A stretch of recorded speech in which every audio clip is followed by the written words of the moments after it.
सूत जी कहते हैं कि हे ऋषियों, जिसने सबसे पहले व्रत किया है उसकी कथा भी सुनाइए। उसकी कथा मैं सुनाता हूँ। सूत जी ने ऐसा 88,000 ऋषियों के सामने कहा। तब उन्होंने कहा कि एक काशीपुरी नगर में एक सुंदर ब्राह्मण रहता था और उसका नाम था शतानंद। वह ब्राह्मण क्षुधा पिपासा से व्याकुल होकर नित्य ही पृथ्वी पर घुमा करता था और भिक्षा मांग करके अपना जीविकोपार्जन किया करते थे। ब्राह्मण से प्रेम करने वाले भगवान नारायण को बर्दाश्त नहीं हुआ और चले आए साधारण मनुष्य के रूप में और ब्राह्मण देवता से पूछ दिए, हे ब्राह्मण, ये आप क्या कर रहे हैं? आपको इतना सुंदर जन्म मिला है मानव योनि में, मानव में भी ब्राह्मण के रूप में जन्म मिला है और आप भिक्षा मांगकर अपना जीविकोपार्जन कर रहे हैं।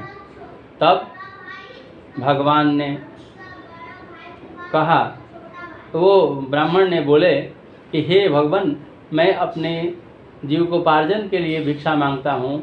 यदि मेरी गरीबी दूर करने का कोई उपाय हो तो कृपा करके बताइए, मैं उस उपाय को अवश्य करूँगा।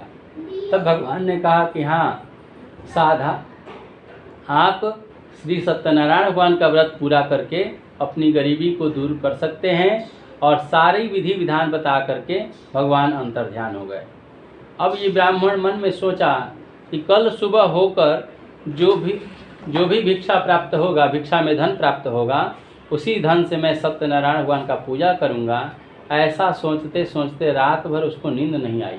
करवट बदलते बदलते रात बीत गई और सुबह हुआ, भिक्षा मांगने के लिए गए तो भगवान की कृपा से उसको अधिक धन प्राप्त हुआ, अन्य दिनों से कुछ अधिक धन प्राप्त हुआ। और उसी धन से घर में आकर के सभी सामग्रियों को जुटाकर श्री सत्यनारायण भगवान का व्रत संपन्न किए। और तब से वो लगातार सत्यनारायण भगवान का व्रत पूरा करने लगे और धीरे धीरे उनकी गरीबी नष्ट हो गई। तब वो सुखपूर्वक अपना जीवन व्यतीत करने लगे। तब क्या हुआ कि फिर 88,000 ऋषियों ने मिल करके सूत जी से पूछा कि हे प्रभु, उस ब्राह्मण के बाद दूसरी बार सत्यनारायण भगवान का पूजा किसने पूरा किया कि वो सिलसिला उसी दिन बंद हो गया।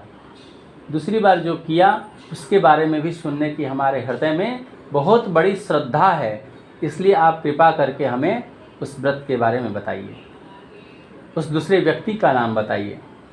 तब सूत जी ने कहा कि एक बार वहीं शतानंद नाम के ब्राह्मण अब कुछ ब्राह्मणों को बुलाकर सत्यनारायण भगवान का पूजा कर ही रहे थे, तब तक एक लकड़ी बेचने वाला लकड़हारा उस रास्ते से गुजर रहा था और लकड़ियों के भार को ब्राह्मण के दरवाजे पर रख करके घर में प्रवेश किया और ब्राह्मण देवता को प्रणाम करके बोला कि हे ब्राह्मण देवता, भक्ति युक्त हो करके श्रद्धा से आप ये क्या कर रहे हैं और इसके करने से क्या लाभ प्राप्त होता है, हमें विस्तार पूर्वक समझाइए। ब्राह्मण देवता ने कहा कि मेरे घर में जितना भी धन धान्य आप देख रहे हो, ये सब भगवान की कृपा से हमें प्राप्त हुआ है।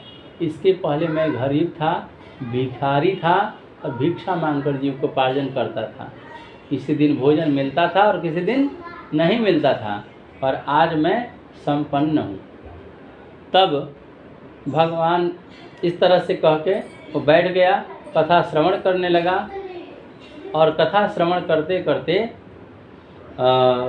ब्राह्मण देवता ने सुना दिया कि कथा के बीच में कितना भी इमरजेंसी काम हो नहीं जाना चाहिए, प्रसाद भक्षण करके ही जाना चाहिए। ये सुन करके बेचारा बैठकर कथा सुनने लगा। जब प्रसाद वितरण हुआ तो प्रसाद खाकर जल पिया तो क्षुधा पिपासे से उसकी आत्मा व्याकुल हो रही थी, संतुष्ट हुआ। और तब लकड़ियों के भार को माथे पर रखकर ब्राह्मण देवता को प्रणाम करके अपने एक सुंदर नगर में चला गया, जहाँ बड़े बड़े धनी लोग रहते थे। उस सुंदर नगर का नाम था कंचनपुर। और कंचनपुर नगर में जब लकड़ियों को बेचा तो अन्य दिन भी उतना ही लकड़ी बेचता था, उस दिन भी उतना ही लकड़ी बेचा। लेकिन भगवान की कृपा में क्या शक्ति होती है, उतना ही लकड़ी का 2 गुना धन प्राप्त हो गया। और घर लौटते वक्त सभी सामग्रियों को जुटाते हुए सत्यनारायण भगवान का घर में प्रवेश किया, ब्राह्मण को बुलाकर विधि विधान के साथ सत्यनारायण भगवान का व्रत पूरा कर लिया और तब से वह भी सत्यनारायण भगवान का व्रत प्रत्येक महीने में पूरा करने लगा। इस तरह से जितना दिन जीवित रहा उतना दिन सुखपूर्वक अपना जीवन व्यतीत किया और मरने के बाद अंत में सत्यलोक को चला गया। एक बार प्रेम से बोलिए वृंदावन बिहारी लाल की जय।